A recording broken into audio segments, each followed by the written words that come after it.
నమస్తే. Welcome to our channel. ప్రస్తుతం మనతో సీనియర్ జర్నలిస్ట్ దాము బాలాజీ గారు ఉన్నారు. వారితో మాట్లాడదాం. సార్ నమస్తే సార్. నమస్తే.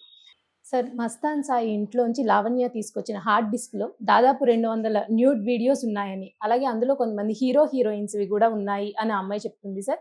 అలాగే చాలా విషయాలు నాకు తెలుసు, అవన్నీ బయట పెడతాను అని ఆ అమ్మాయి అంటుంది. అసలు మస్తాన్ సాయి ఎవరు సార్? ఈ లావణ్య ఎవరు? అసలు ఈ విషయం ఏంటి? ఇందులో హీరోయిన్స్ ఇన్వాల్వ్‌మెంట్ ఉంది అనేది ఎంతవరకు నిజం? అసలు దీన్ని ఎలా తీసుకోవాలి సార్ మనం? ఈ లావణ్య అనే అమ్మాయి హౌస్ హోల్డ్ నేమ్ అయిపోయింది. ఎందుకంటే లాస్ట్ ఇయర్ అంతా కూడా పెద్ద గందరగోళం క్రియేట్ చేసి దాదాపు 2, 3 నెలలు లావణ్య, రాజ్ తరుణ్ చుట్టూనే మొత్తం వీడియోలన్నీ కూడా హ్మ్. నడిచాయి. వెబ్‌సైట్‌లో ఇవే నడిచాయి. అసలు ఇంక వేరే పని లేనట్టుగా దీని హ్మ్. మీదే డిస్కస్ చేసుకున్నారు. మనలాంటి ఛానల్‌లు కూడా చెప్పాల్సిన పరిస్థితి ఏర్పడింది. ఎందుకంటే మనకి ఏది బ్రేకింగ్ ఉంటే అవి ఖచ్చితంగా మనం అవును వాటిని సార్. చెప్తాము, అనలైజ్ చేస్తాము. సో, రాజ్ తరుణ్ అబ్బాయి గురించి మనకు తెలుసు. Is a budding hero. పడి లేస్తూ అలా వెళ్తున్న కెరియర్. ఆ అబ్బాయికి గతంలో ఎప్పుడో 10 ఏళ్లకు ముందో ఎప్పుడో ఈ అమ్మాయి పరిచయం అయింది. ఈ హ్మ్. అమ్మాయితో అతనికి అఫైర్ ఉండొచ్చు. సో, ఈ అమ్మాయికి వేరే వాళ్ళతో కూడా ఉన్నట్టుగా మనకి హ్మ్. ఆ గొడవల్లో అర్థమైంది. దాంట్లో ఈ అమ్మాయి ఏం చేస్తుందంటే ఆహ్, ఆహ్, రాజ్ తరుణ్‌తో బ్యాటిల్‌ని బయటికి తీసుకొచ్చింది. రాజ్ తరుణ్ నన్ను పెళ్లి చేసుకోవాలనింది. ఈ అమ్మాయికి ఆల్రెడీ వేరే అఫైర్‌లు ఉన్నట్టుగా ఆ అమ్మాయి కూడా ఒప్పుకుంది. హ్మ్. అయినా కూడా రాజ్ తరుణ్ నన్ను పెళ్లి చేసుకుంది. రాజ్ తరుణ్ డైరెక్ట్‌గా వచ్చి ఈ అమ్మాయికి యాంటీగా ఎక్కడ గట్టిగా మాట్లాడలేదు. అయితే రాజ్ తరుణ్ తరపున ఫస్ట్ శేఖర్ భాష అనే అబ్బాయి రంగంలో దిగాడు. అతను రేడియో జాకీ అనుకుంటా. అవును ఆ సార్. అబ్బాయి రంగంలో దిగి ఆ అబ్బాయి చాలా గట్టిగా కొట్లాడాడు. దాంతో ఈ అమ్మాయి ఆ అబ్బాయి మీద దాడి చేయించడం, హ్మ్. ఆ అబ్బాయి మీద కేసులు పెట్టడం ఇవన్నీ చేసింది. సో, ఈ అమ్మాయి ఏందంటే మామూలుగా అయితే ఆ అమ్మాయి బ్యాక్‌గ్రౌండ్ చాలా హంబుల్ బ్యాక్‌గ్రౌండ్. కిల్లీ షాప్ ఏదో చెప్తారు. హ్మ్. అలాంటివి ఉంది గానీ, ఆ అమ్మాయి ఎనర్జీ లెవెల్స్ చాలా స్ట్రాంగ్‌గా ఉన్నాయి. అంటే ముఖ్యంగా ఒక రాంగ్ బ్యాటిల్స్ అంటారు. హ్మ్. ఇదే అమ్మాయి మహిళల సమస్యలో, ఇంకో సమస్యల మీద ఈ ఎనర్జీని ఉపయోగించుంటే, అవును సార్. అమ్మాయి నిజానికి చాలా ఈ పాటికి సెలబ్రిటీ హ్మ్. ఇన్ ఏ రైట్ వేలో సెలబ్రిటీ అయిండేది. హ్మ్. కానీ ఇప్పుడేమైంది, ఆ అమ్మాయి ఎవరినో బ్లాక్‌మెయిల్ చేయడం కోసం రంగంలోకి దిగి పెద్ద ఎత్తున చేస్తూ ఉంది. సో, ఈ క్రమంలో ఇప్పుడు ఆహ్, ఈ మస్తాన్ సాయి అనే ఒక కుర్రవాడు రంగంలోకొచ్చాడు. హ్మ్. ఈ మస్తాన్ సాయి ఎవరంటే అతను గుంటూరు అని చెప్తారు. రావి బావాజీ మస్తాన్ సాయి. హ్మ్. ఆ అబ్బాయికి, ఈ అమ్మాయికి గూడా ఏదో ఆహ్, సంబంధం ఉంది. అంటే ఏ రకమైన సంబంధం తెలీదు. ఏదో అదే ఉంది. సార్. హ్మ్. మొత్తానికి ఆ అబ్బాయిని గూడా ఈ శేఖర్ భాష రంగంలోకి దించాడని చెప్తారు. ఆ అబ్బాయి కూడా వచ్చాడు.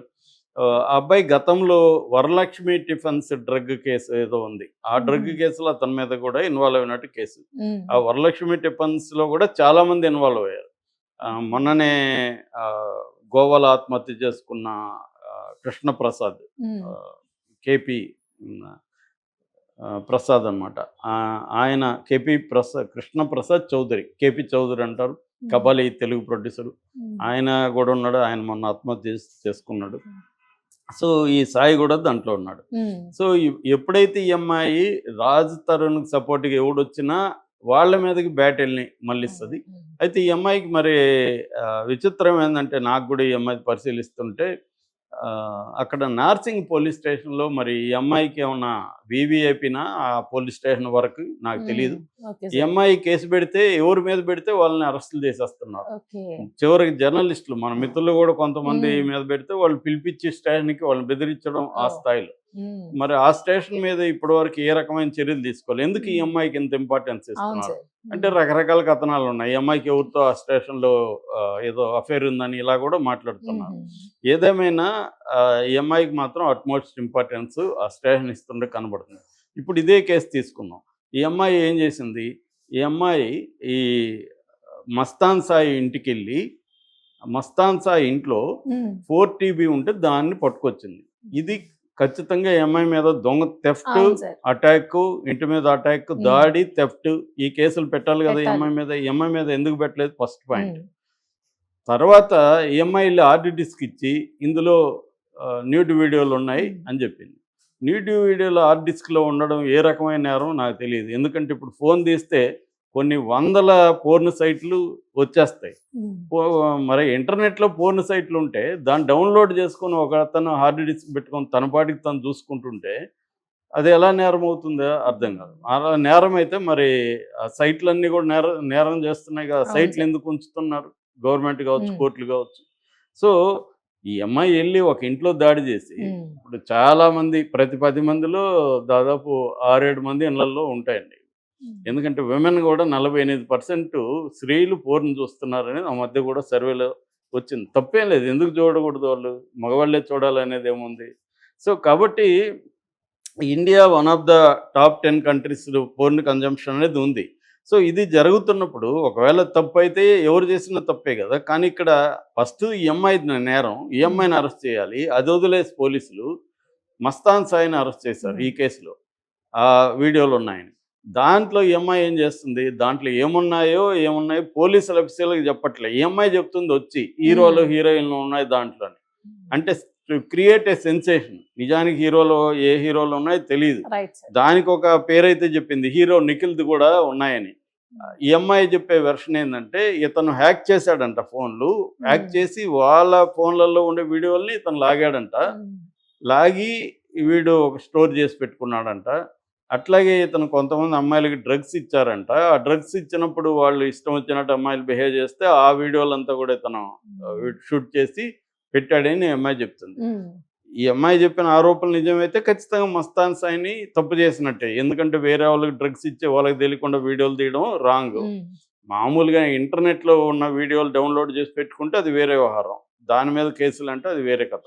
కానీ ఎవరినైనా వాళ్ళకి తెలియకుండా రహస్యంగా వీడియోలు తీయడం గానీ, సొంత భార్య అయినా కూడా మొన్న కూడా సుప్రీం కోర్టులో ఇదే జరిగితే వాళ్ళ గర్ల్ ఫ్రెండ్ వీడియోలు తీస్తే గర్ల్ ఫ్రెండ్ అంత అయినంత మాత్రాన నువ్వు అమ్మాయికి ఇష్టపూర్వకంగా కాకుండా అగైనిస్ట్‌గా వీడియోలు తీస్తే తప్పనేది చెప్పింది అవును సార్. సుప్రీం కోర్టు కూడా. అది ఎవరికైనా వాళ్ళకి ఇష్టానికి వ్యతిరేకంగా మనం ఏ సీరియస్ పని చేసినా తప్పే. అది కరెక్ట్. కానీ ఇతను అది చేశాడా లేదనేది ఈ అమ్మాయి ఆరోపిస్తుంది వచ్చి. తప్ప పోలీసులు ఇది.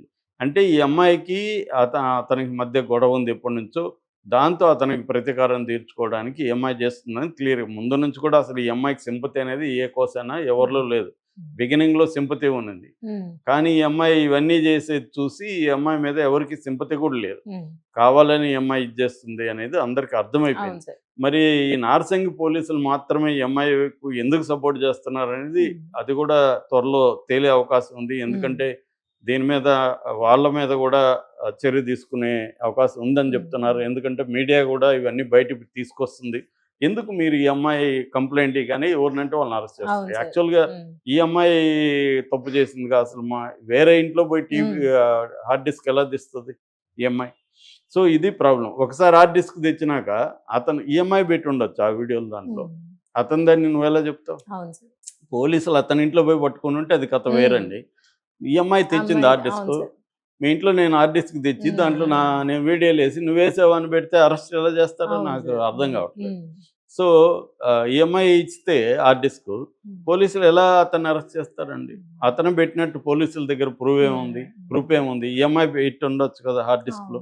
ఎవరైనా పెట్టచ్చు కదా. ఇంకా అక్కడ నుంచి తెచ్చేసిన ఇప్పుడు వాళ్ళిద్దరిని అరెస్ట్ చేసి మళ్ళీ ఈఎంఐ దబాయింపు. దీనివల్ల ఏమవుతుందంటే నిజానికి ఇవాళ 80-90% క్రైమ్స్ స్త్రీల మీద జరుగుతున్నాయి ఇండియాలో. రకరకాల క్రైమ్స్ స్త్రీల మీద జరుగుతున్నాయి. కానీ ఇలాంటి వల్ల ఏమవుతుందంటే జెన్యూన్‌గా స్త్రీలు రేపు వచ్చి నాకు అన్యాయం జరిగిందని ఎక్కడైనా చెప్పాలన్నా కూడా ఎవరు నమ్మే పరిస్థితి లేదు ఇలాంటి వాళ్ళ. సో అది పోలీసులు కూడా ఆలోచించుకోవాలి తప్ప పోలీసులు వాళ్ళకేమి విస్తృతమైన అధికారాలు ఏముండవు. పోలీసులు కూడా